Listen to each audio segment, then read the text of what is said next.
falar hoje sobre drogas na adolescência. Drogas na adolescência. A psicanálise pode ajudar? Existem diversas teorias psicanalíticas acerca do uso de drogas na adolescência. No entanto, algumas das mais notáveis são descritas por Lush, Cristal e McDougall. Assim, elas explicam as razões pelas quais as pessoas iniciam o uso dessa substância. Nesse contexto, de acordo com Usman, o abuso de substâncias é motivado por uma crise narcísica. Assim, ele defende a psicanálise tradicional como principal forma de tratamento. Contudo, Carnian vê o vício como uma tentativa de compensar um autocuidado ou um autoconceito debilitado. Por outro lado, segundo Cristal, o dilema básico do absurdo de drogas na adolescência reside em suas relações objetais perturbadas. No entanto, McDougall concebe o vício dentro do contexto da doença psicossomática e observa que tais fenômenos podem ser vistos como um modo defensivo de lidar com o sofrimento. Para destacar algo em comum, todos os quatro teóricos se concentram no uso de drogas como um regulador afetivo.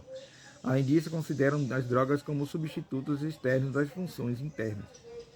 Assim, talvez o conjunto de todas as teorias revele de forma geral a razão pelas quais as pessoas fazem uso de drogas. É interessante que elas também expliquem o porquê do uso geralmente se iniciar durante a adolescência. Razões pelas quais o uso de drogas na adolescência é frequente. Para se encaixar, muitos usam droga na adolescência porque os outros estão fazendo, ou pensa que os outros estão fazendo. Nesse contexto, temem não serem aceitos em um círculo social que inclua colegas que usam drogas. Para se sentir bem, drogas abusadas interagem com a neuroquímica do cérebro para produzir sentimentos de prazer. Assim, a intensidade dessa euforia difere pelo tipo de droga e como ela é usada. Para se sentir melhor, alguns adolescentes sofrem de depressão, ansiedade social, distúrbios relacionados ao estresse e à dor física. Assim, usar drogas pode ser uma tentativa de diminuir esse sentimento de angústia. Dessa forma, o estresse desempenha um papel significativo no início e no uso contínuo de drogas, bem como o retorno do uso de drogas recaída, para aqueles que estão se recuperando de um vício. Para fazer melhor, a nossa sociedade é muito competitiva. Nesse contexto, a pressão para se apresentar atlética e academicamente pode ser intensa. Assim sendo, alguns adolescentes podem recorrer a certas drogas como estimulantes ilegais ou prescrição porque acham que essas substâncias irão melhorar o seu desempenho. Para experimentar, adolescentes são muitas vezes motivados a buscar novas experiências, particularmente aqueles que percebem como emocionalmente ou ousadas. Drogas mais usadas pelos adolescentes são o álcool e o tabaco, são as drogas mais comumente usadas pelos adolescentes, seguida da maconha. No entanto, as próximas substâncias mais populares diferem entre grupos etários. Já os adolescentes tendem a favorecer substâncias inalantes, enquanto os adolescentes durante a fase do ensino médio são mais propensos a usar maconha sintética, K2 ou Space. Ademais, pode usar medicamentos de prescrição e particularmente analgésico opiático, como o Vicodin ou estimulante como Adderall. De fato, pesquisas sobre o uso de atitude de usuários durante a adolescência mostram que os medicamentos prescritos e de venda livre são responsáveis pela maioria das drogas mais comumente usadas pelos adolescentes durante o ensino médio.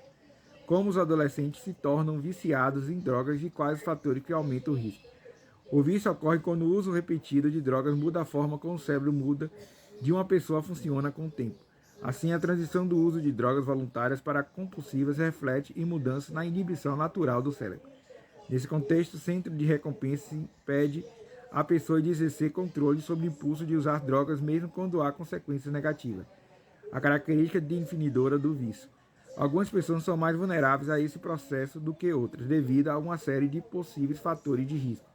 Nesse contexto, experiências altamente estressantes na primeira infância, como abuso sexual ou outras formas de trauma, são um importante fator de risco. Assim, os adolescentes com história de abuso físico ou sexual são mais propensos a serem diagnosticados com transtorno por uso de substâncias.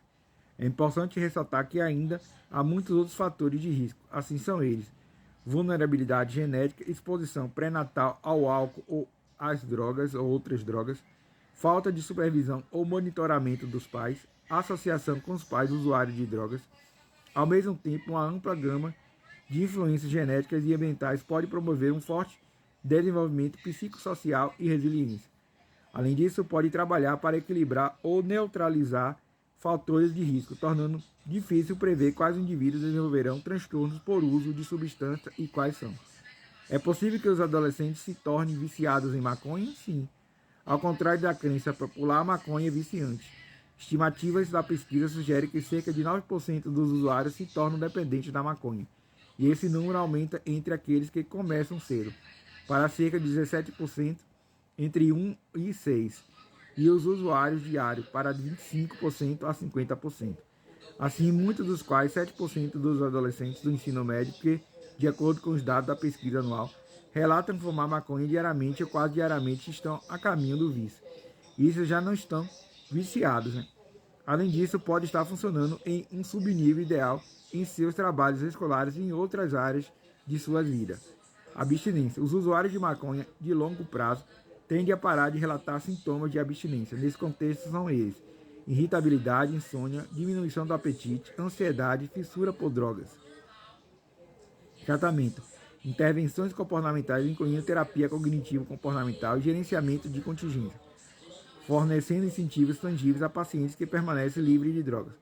Promover e ser eficazes no tratamento do vício da maconha. Assim, embora não haja medicamentos atualmente disponíveis para tratar o vício da maconha, é possível remédios para aliviar a abstinência. Nesse contexto, pode bloquear seus efeitos intoxicantes e prevenir a recaída. Contudo, talvez outros resultados interessantes podem emergir das recentes descobertas sobre o funcionamento do sistema endocannabinoide.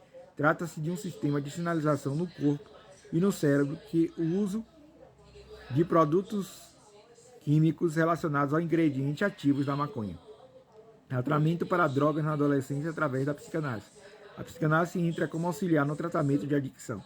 É possível que o jovem tenha que passar por uma internação compulsória.